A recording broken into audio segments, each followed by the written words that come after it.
Okay, I will call the meeting to order. Michigan City Redevelopment Authority special meeting dated Tuesday, August 13th, 2019.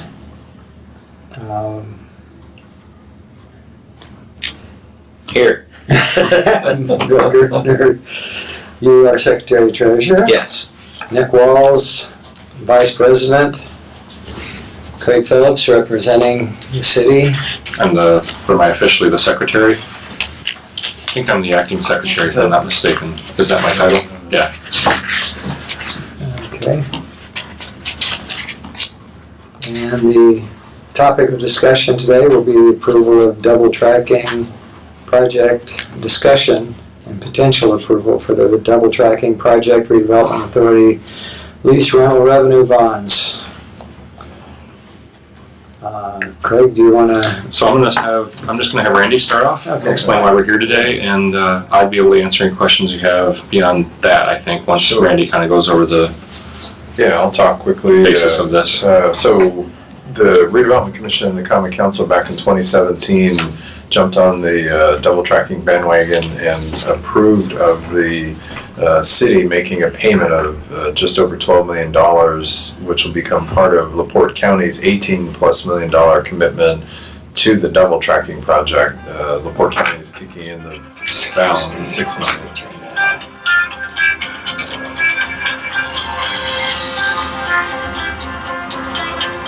Come on. To catch you too.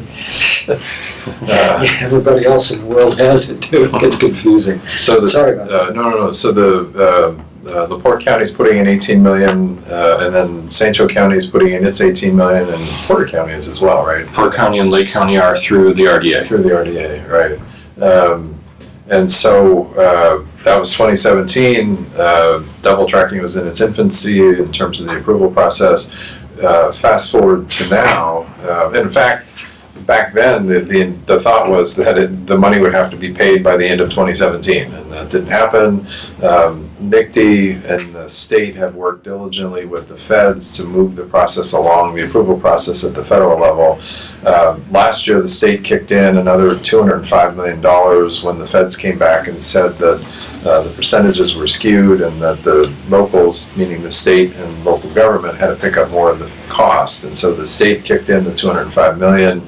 That fast forwarded the approval process. NICD's been working again, continuing to work over the last year or so. They filed some preliminary work with the feds earlier this summer, and I think are planning on filing something later this fall. But effectively, the IFA and the RDA both approved this project. The IFA being the Indiana Finance Authority approved the project. It went to the State Budget Committee a month or so ago, and it gave approval to using the state funds as well. And so based on the double tracking legislation, once the IFA, RDA, and the Budget Committee approve, the locals, meaning the county governments and Michigan City, have 120 days to come up with the cash. And so Redevelopment Commission received, and the city received the letter from the IFA now, 3 weeks ago? Mm-hmm. Basically the 120 days expires October 22nd. So we quickly put the schedule together, and we're now in the middle of that schedule for the financing process. Based on the timetable, we should close the week prior to. If things were to slip a little bit, not the worst thing. I think we've heard from the state that as long as we're making substantial progress, but the hope is that we will close on the bonds before that October 22nd date. That's kind of the big overview. I don't know, Craig, from an overview standpoint. Just that the two other steps that have happened since that time, or since in the process, are that the Redevelopment Commission initially approved the form of the lease in the first meeting, and then last night approved the lease approved a resolution that would approve the lease between the Redevelopment Authority and the Redevelopment Commission, should you approve it tonight. Right. So that's what has happened otherwise. You have essentially, we're basically going through a step that clarifies exactly the type of financing that we're looking to use for the bonding, which is a lease form of financing. Right. Yeah. So again, the Commission and the Common Council both took actions back in 2017 authorizing a bond of $5,390,000, and the balance of that $12.1 million was to be funded out of Southside TIF with a direct payment of cash. So here we are. We've now structured a bond, but the bond will be a lease bond, and we've talked before. The lease bond provides the best vehicle for the city, the Redevelopment Commission, the Redevelopment Authority to borrow money, because you can use the TIF revenues, and Baker Tilly has done a projection of the TIF revenue, and there is sufficient money there to make the payment on these bonds and cover your other obligations, and in fact do a little bit more. And then also, so you would not ever need the backup, which is that tax backup on the redevelopment district, which is basically the city. But using that mechanism will save you significant amounts of money. The way the bond is structured, and I'm going to speak for Baker Tilly, Andy Mauser couldn't be here today, but the way the bond is structured, it is very front-end loaded. So you will pay a lot of principal early. So which one reduces the cost of borrowing, but also two, the bond is structured will need a reserve fund, again, to provide that security to the bondholder and produce that lower interest rate. The reserve fund basically sits invested during the life of the bond. The bonds can be redeemed at the 10-year mark of their life. And so the way it works mathematically, given the heavy payment of principal up front, at the 10-year point when the bonds are subject to redemption, the amount of outstanding principal will roughly equal what the reserve fund deposit is. So although it's anticipated to be closer to a 20-year bond, we really would expect if the city and commission choose to, they could redeem the bond in 10 years using that reserve fund. And I would anticipate we would do that. There's no reason not to do that, because you just have that reserve fund. We would save ourselves a couple $100,000 or more in interest. Right. By doing that. Of course, if we had that opportunity, we would exercise that. I would think. You won't earn enough money on the reserve fund to offset the interest expense, just given the nature of it. Take a crazy scenario to have that. Yeah. But we would earn enough money on the reserve fund to maybe make up the little difference between what's owed and the reserve fund amount. Right. Yeah, If it's over time. Over time. Yeah. Exactly.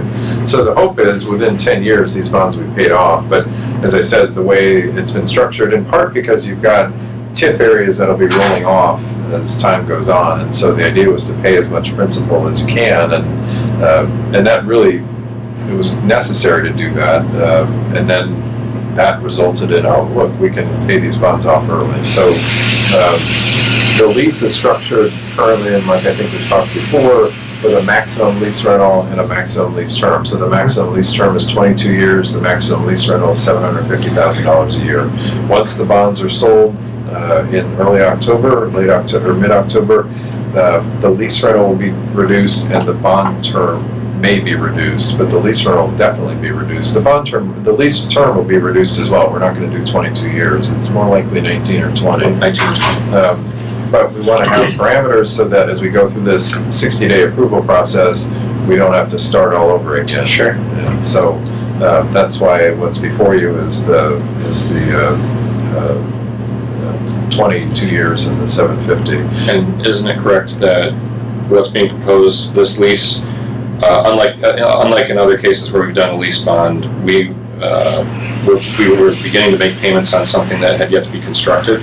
Right. In this case, we're actually leasing a current city asset, which would be a portion of 11th Street from Chicago to Pine. Okay. It's the remaining portion of the street that will remain street after the project is done, and during construction, other than very minimal interruptions, it would be able to be, it's basically an asset that's usable.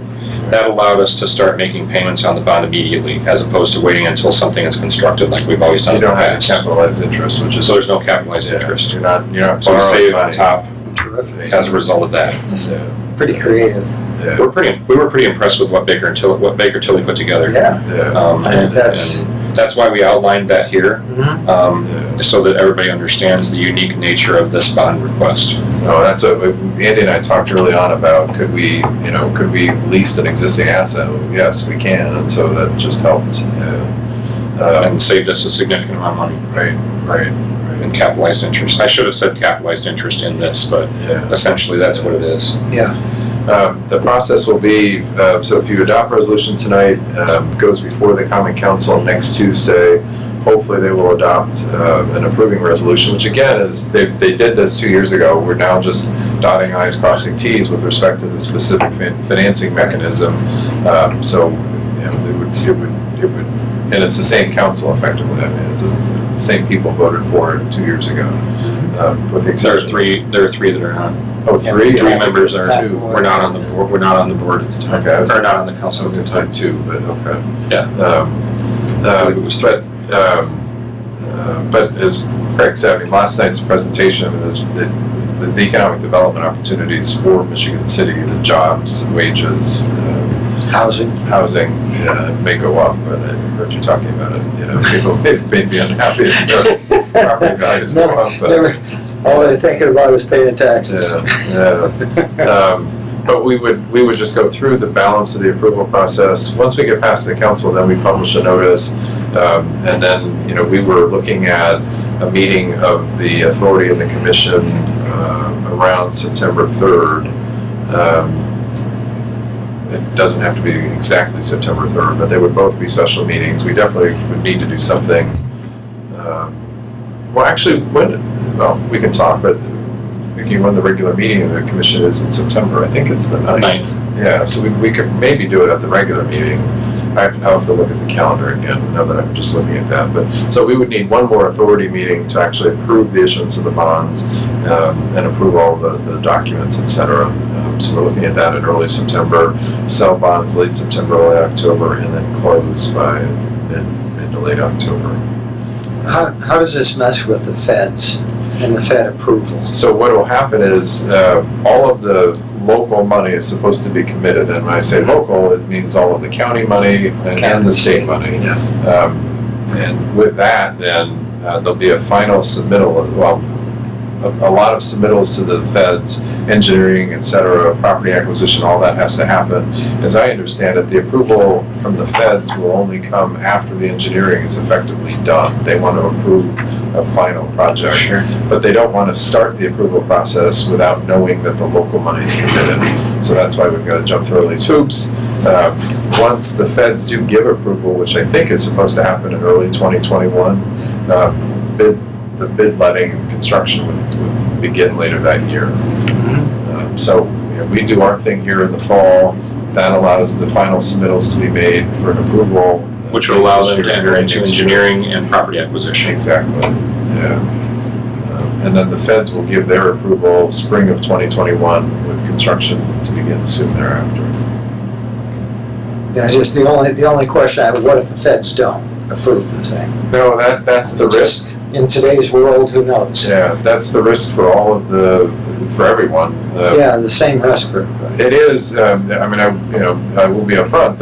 As I understand it, the state government is viewing this like an NDOT project, and the way it works in an NDOT project, if there are local shares, now local meaning city and town, county payments to a project, that money gets spent first. So the idea is that all of the local county money and city money that's being put into the transaction, when the acquisition and engineering starts, they will start to draw that down. County and city money will be up here, state money will be here. Ultimately, they will get to the state money at some point. So by the time early 2021 hits, if we get down into here, then everybody will have suffered the same pain. The money will have been spent and you won't have a project. Yeah. Lord knows at that point, I suppose, what the governor would do. You know, would they come back and pour more state money into it? I don't know. I think I heard Mike Daigle from the airport was at the commission meeting last night. I've heard him speak a few times, and he referred to the Westlake project. Westlake received a score. Was it earlier this year? I think it was Medium high. Medium high. They expected medium, but they got medium high. And you need at least medium to qualify. Right. To be considered to be able to move into the next phases. Right. And so they're expecting, I think, later this fall to get that score for double tracking. And their initial anticipation is medium high for this project. Right. Okay. And I think one of the big things he said last night, and I've heard him say elsewhere, is that the medium high score comes in part from the committed money. So the fact that everybody's on board locally. So the hope is this fall that we'll get the medium high. Question becomes if they don't, what happens then? But I think if they get the medium high, they will go full bore and engineering, property acquisition. So they will begin spending money. Yeah. So there is always that risk that if something happens at the federal level, that somebody sends a bad tweet or something. I don't know who would do that at the federal level, but if somebody were to do that, then you don't know. So Yeah, you don't know anything today. yeah, You just don't. yeah. And there is an election between now and 2021. And the other thing to keep in mind is that this is not just a local project. This is a local, a regional, a state project. Right. It's got so many people behind it and so much momentum behind it, including all the state representatives, all the governor, the governor and the state representatives, as well as the U.S. representatives and our U.S. senator. All these people are behind this, and right up to the vice president. As the former governor of our state.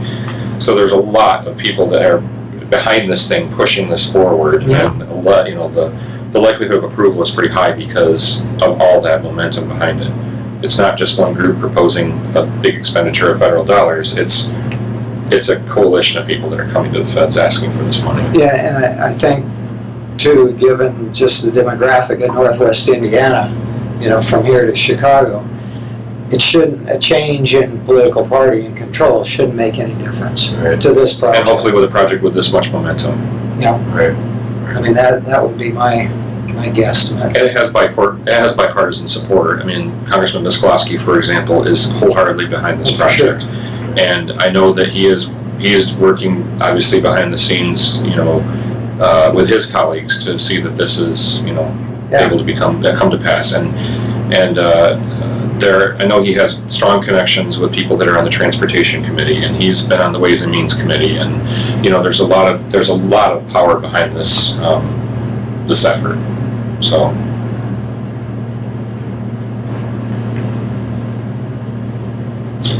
Any other questions? How would that become a toll road then? 11th Street makes to generate revenue to repair the I don't bonds. think that would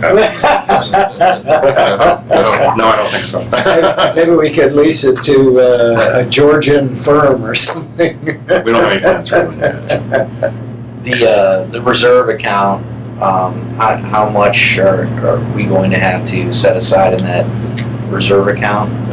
I think they're predicting about, it's usually the least of 3 tests, and so the common test is 10% of the bond issue, so it would be around $500,000. But from a federal tax standpoint, it has to be the least of 3 tests, one of which is 10%. Another is max annual debt service, so it'd be the principal and interest. And the third is 125% of the average annual debt service. So whatever the least of those 3 tests are, is probably what we would fund. That said, and that's from a tax exempt standpoint, we could fund. It's common, just mathematically, the least of this is more than you want to know, but the least of the 3 tests generally, mathematically, is often the 10% of the principal amount. We may fund maximum annual debt service here, and then the difference between 10% and the max annual debt service, we would just have to yield restrict. We couldn't invest that at a yield greater than the bond issue. So that, however it works out to be, and that's all driven by the market. Sure. If the market is telling us that you need max annual debt service for a security standpoint, we would do that, because again, we want to get the lowest interest rate and the best rating. And the rating agency will pretty much dictate that. But that money goes with the bond trustee. They will invest it, and however, whether it's yield restricted or not, they'll invest it, and they'll look for direction from the city in terms of the investments. And that money just continues to accrue. The earnings on the reserve fund can be spun off into the sinking fund, so to the extent there are earnings there, it will reduce the amount of TIF that would be needed to pay debt service. Mm-hmm. And as Craig said earlier, to the extent that reserve is slightly less than what would be needed to redeem in 10 years, you could, at year 3, 4, 5, you could start keeping the earnings, and then at year 10 use the principal Right. plus whatever earnings you needed to pay off the Sure. bonds early. Okay. So normally it's if you had kind of a straight line principal payments, you're paying the same amount over 10 years, and you didn't redeem early, or 20 years and you didn't redeem early, and you got to year 18, usually then you just look to your reserve to pay the last couple of years of debt service. Sure. But given we're paying so much principal early, it reduces the cost of borrowing generally, and then it allows us to redeem the bonds at the 10-year point, which will save even more interest. So, Any more questions, Bill? No. Okay. Any further discussion? Greg, anything to add? Randy, anything else to add? No. Okay, I'll entertain a motion. I'll motion to propose approval for the Double Tracking Redevelopment Authority lease rental revenue bonds as documented in Resolution 419 to approve the actual form of the lease and determining to issue the bonds not to exceed $5.39 million. Okay, I will second it, and we'll vote aye. Aye. Okay, the resolution is approved. Motion is approved. Any other comment, anything else needed from you guys? Okay, we'll move for adjournment. I'll move to adjourn the meeting. I'll second, meeting's adjourned. All right. Thank you, gentlemen.